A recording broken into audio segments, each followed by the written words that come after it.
Vice President Sara Duterte, mga sangkay, nilaglag daw po ng mga lola at lola o mga senior citizens. Pag-usapan po natin ito.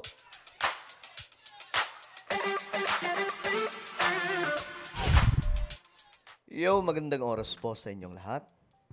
Ito, magandang pag-usapan ito ngayon. Usapang politika, no? Usapang magulong politika sa ating bansa. Itong mga lolo at lola natin, nagsalita na nga po tungkol po dito kay Vice President Sara Duterte at patungkol po kay PBBM. Kung saan dito, may malaki po silang pasabog mga sangkay tungkol sa dalawang ito. Ngayon, bago tayo magsimula guys, sa mga hindi pa po dyan nakakapag-subscribe at gustong mapabilang sa dumaraming mga solid sangkay, tayo po ay 1.52 million subscribers na. Kaya naman kung hindi ka pa po nakakapag-subscribe at gusto mong mapabilang sa dumaraming mga solid sangkay, ang gawin nyo lamang po, i-click nyo po yung subscribe button na makikita po sa baba ng video na to, i-click nyo po yung bell at i-click nyo po yung all. Sa mga nanonood naman po sa Facebook, i-follow nyo po yung ating Facebook page. Okay, eto na. Maganda pag-usapan to ngayon mga sangkay kasi nga po masyado pong mainit ang dalawang kampo. Itong si BBM, kampo ni BBM at kampo ni VP Sara. Alos everyday may patot sa dahan mga sangkay. Lalo na po yung tagapagsalita nila Pangulong Bongbong Marcos na si Attorney Claire Castro. Ngayon, eto.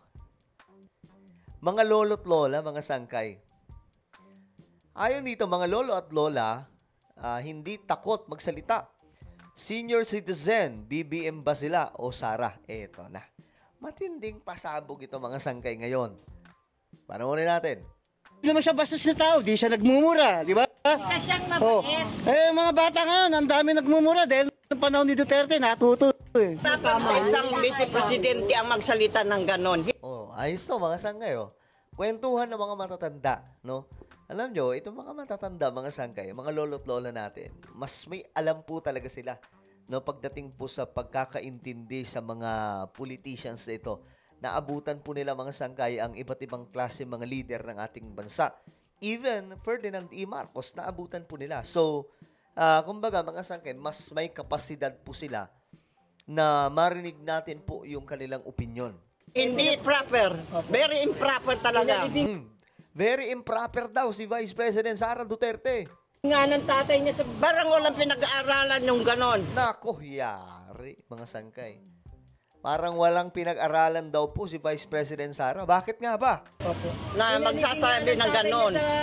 Bibigyan ng mga bayani, kasi gaganon. Edukada si Vice President, pero ang salita niya ay parang hindi tugma. Nako. Si VP Sara daw po ay isang Vice President, pero yung pananalita niya ay hindi tugma. Guys, pwede niyong balikan yung mga speech ni VP Sara at doon po natin mapapatunayan mga sangkay na totoo po yung sinasabi nila lolo at lola. Hindi po pinaganda dyan kay Bongbong. Namamasyal siya. Sa mga lugar, personal niyang pinupuntaan.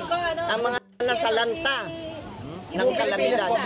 O ayan, si PBBM daw, actually totoo po yung sinasabi ni nanay. Kasi kung halimbawa na lang, tingnan po natin yung Facebook page ni PBBM. Yung Facebook page ni PBBM, dito makikita mo yung ilan sa mga update, no? Ng mga lakad po ni PBBM. Sobrang busy ng taong ito mga sangkay. Ngayon lamang po tayo nakita ng hands-on na president. O, tingnan po ninyo. Saan po siya lagi mga sangkay? Kagaya po nito. Ayan. Nandun po siya sa Leyte para po i-launch mga sangkay ang free Wi-Fi. No? O, ayan, mga sangkay. Yan yung mga lakad ni PBBM. Sobrang busy po yan every day. Kaya nga sabi ko, hirap maging Pangulo ng Pilipinas. O, yan. Busy masyado yung presidente natin. Ito, namahagi naman po ito mga sangkay ng mga equipment, mga kagamitan na makatutulong sa mga kababayan, mga magsasaka. O, ayan, ito naman sa palengke, mga sangkay. Ito yung sa palengke. Pumunta mismo si PBBM doon.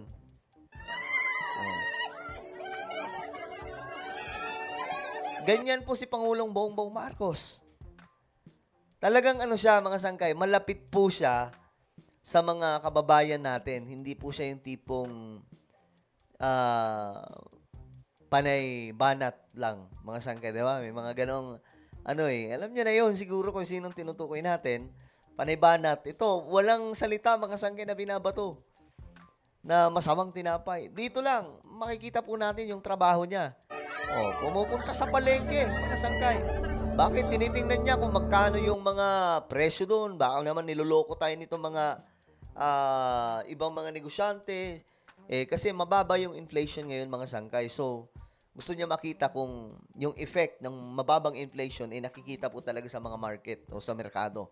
Yan, di ba? Sobrang busy ng presidente natin. Ito, isda, mga palaisdaan, mga sangkay. Bubuhayin na naman po ni PBBM yung fisheries. Grabe itong ginagawa ni PBBM. Ito, 20 pesos BBM rice. Nandun din po si PBBM. Ito naman, kausap po yung isa sa mga leader ng ibang bansa. So, sobrang busy ng ating presidente. And this is what we need, guys, na leader. Ito yung tinutukoy nila Lola, mga sangkay, na hands-on si BBM. Nakikita kung saan-saan lang. Yes. Oo. Buti alam niyo po yun nakikita niyo po. Oo. Yung iba sabi, wala ito talaga ginagawa Ay, Totoo yun, marami siyang ginagawa. Ayun pa lang nga ni Duterte. Wala siyang ginawa kundi mag-lockdown, kaya naghihirap ang taong bayan Lockdown dito, lockdown doon. Wala na ginawa kundi mag-lockdown. Di ba? Dapat ang nila-lockdown nila, kung saan talaga may COVID, yun ang nila-lockdown nila nung naupo si Marcos, ang timano, inalis niya yung lockdown Nagkaroon ng trabaho yung mga tao. Nung panahon ni Duterte, naghirap ang tao, saka lockdown nila. Di ba? Nawala ng trabaho. Yung ibang namumuhulan dito sa ating bansa, nag-aalisan. Ngayon, unti-unting bumabalik ng panahon ni Di ba? Mga sangkay, sila nakikita nila. Yung mga DDS dyan, ayan po. Ano masasabi nyo? Bongbong Marcos. Hindi kumikita ng presidente yan. Lahat ng yan ang sinasabi nila. Hindi siya sumasagot ng masama. Totoo yun, mga sangkay. Hindi sumasagot si BBM na masamang tinapay. Siya nagigilty. Samantalang busy natin. Ayan na, si VP Sara daw.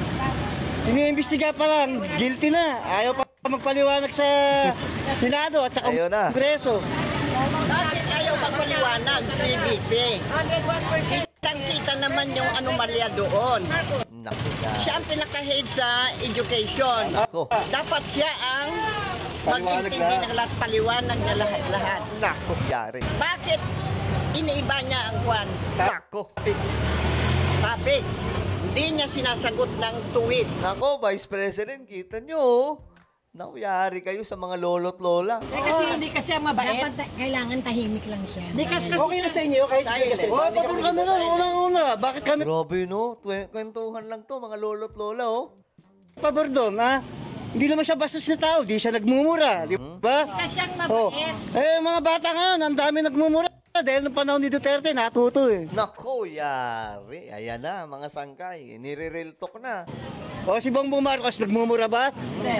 Nagsasalita ba ng masama laban sa mga Duterte? Hindi naman, di ba?